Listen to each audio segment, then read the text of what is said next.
Okay folks, here's the HHO. We got it cranking here. I got it hooked up to a contactor here, which is a 144 volt 600 amp contactor, and the reason I did that is because I was testing the fuses in the relay capability. Now these types of relays, which normally come with these kits, are only rated at 30 and 40 amps. So what I'm doing here is monitoring my amps. Right now I'm up to 24. I started off with 15 amps. Okay, now I'm up to 24. Alright, so I already blew through one fuse, which you can see here, the fuse holder actually melted, which was not good, even though I had a 25 amp fuse in there. So the fuse also broke, which you can see here. That's toast.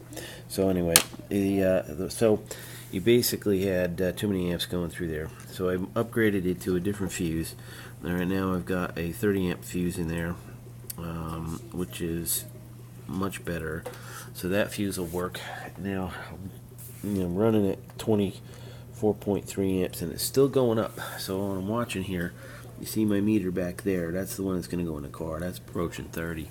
So we're just going to keep watching this because I want to maintain the ability to turn it on and off. And if those little relays were 30 amps, it's getting close to being, it'll blow that relay.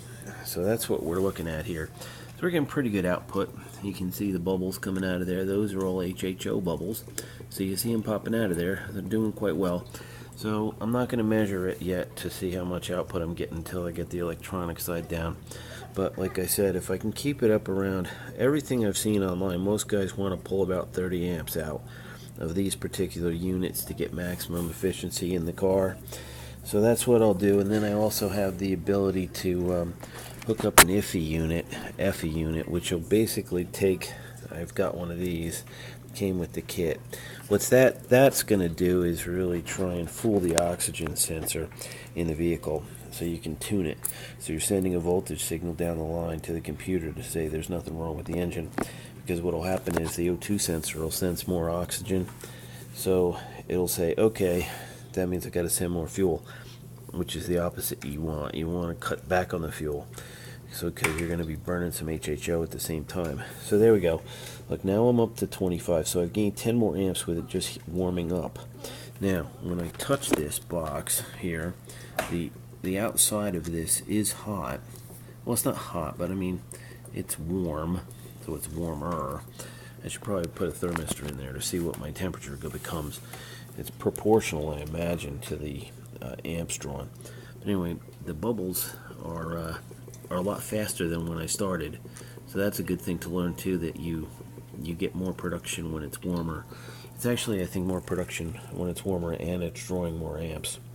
So anyhow, I'm learning as I go here. So this is a pretty neat, pretty cool kit. So anyway, I got a good new fuse. That's a bigger fuse, so that'll work well. It's a Busman fuse.